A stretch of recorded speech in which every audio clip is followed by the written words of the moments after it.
Hola compañeros, ¿cómo están? Mi nombre es Nicole Daniela Villa Camacho y hoy les vengo a presentar la segunda parte del tema El comienzo de la modernidad en América Latina. La influencia de Estados Unidos en América Latina. La relación entre América Latina y Estados Unidos ha estado caracterizada por una discusión entre la necesidad de la ayuda militar, la dependencia económica y la mirada crítica frente al modelo del país norte. Desde la independencia, los países latinoamericanos fueron influidos por el modelo político aparentemente exitoso de los Estados Unidos.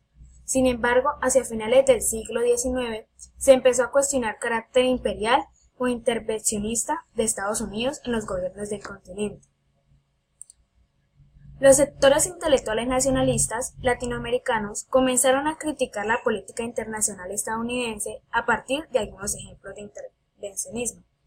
Su primer ejemplo es la injerencia militar y política en la Guerra de la Independencia de Cuba contra España, en la que los Estados Unidos buscó mediar en la instauración de un régimen republicano y constitucional.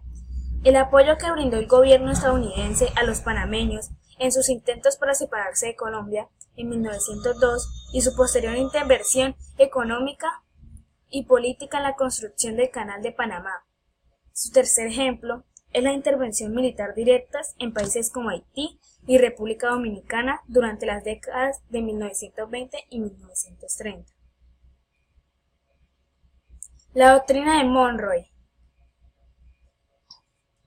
En 1823, el presidente estadounidense James Monroe promovió la instauración de un sistema americano bajo la premisa de que América era para los americanos.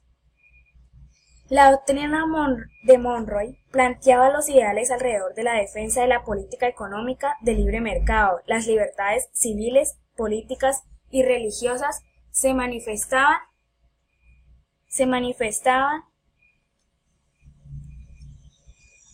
la supremacía del modelo estadounidense sobre las demás naciones del continente y se planteaba una actitud de paternalismo hacia las naciones repúblicas.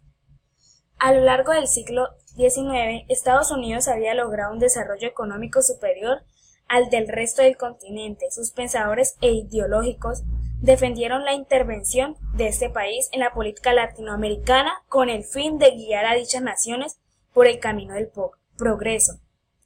Tanto en lo económico como en lo político, Estados Unidos manifestó su intención de generar una alianza panamericana en lo que América Latina era vista como un hermano menor. Durante el gobierno de Theodore Roosevelt, Estados Unidos justificó su intervención en la política del continente al argumentar que los sistemas políticos del continente se encontraban aún muy inestables. A esta forma de establecer relaciones diplomáticas se le denominó política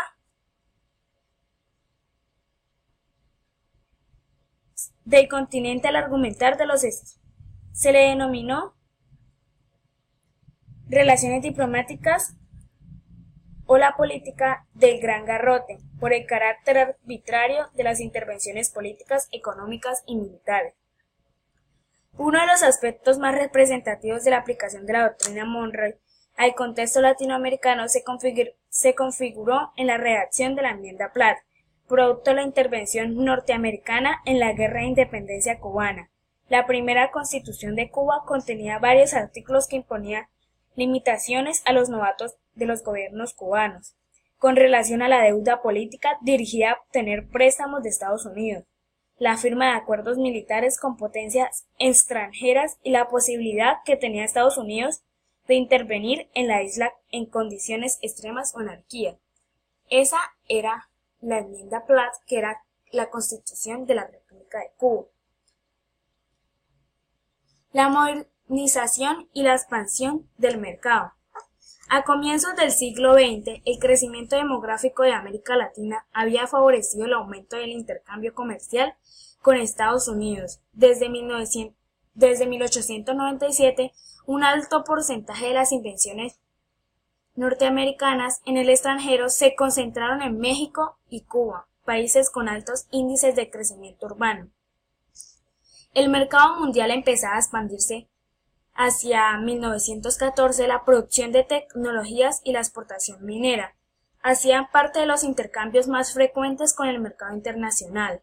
El desarrollo de la industria latinoamericana fue influenciado por el flujo de capitales extranjeros que permitieron la creación de ferrocarriles, puertos y tranvías. Infraestructuras necesarias para el establecimiento del capitalismo en el campo.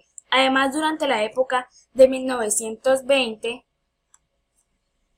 la invención económica de Estados Unidos se expandió por todos los sectores de las economías del continente. Las ciudades recibieron compañías de prensa, radio, cine,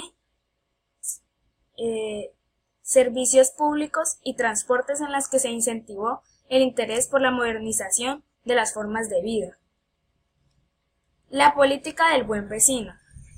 En 1933, durante la séptima conferencia panamericana en Montevideo, Uruguay, Estados Unidos presentó su política del buen vecino.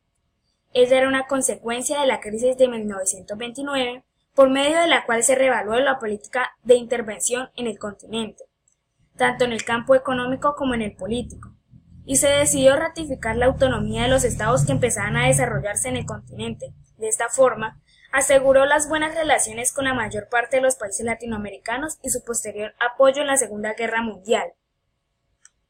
En América Latina, comenzó a hacer una parte de alianza contra las fuerzas antidemocráticas del fascismo y el comunismo en Europa y Asia, pues la intención de Estados Unidos era la de obtener aliados de la defensa de la democracia liberal.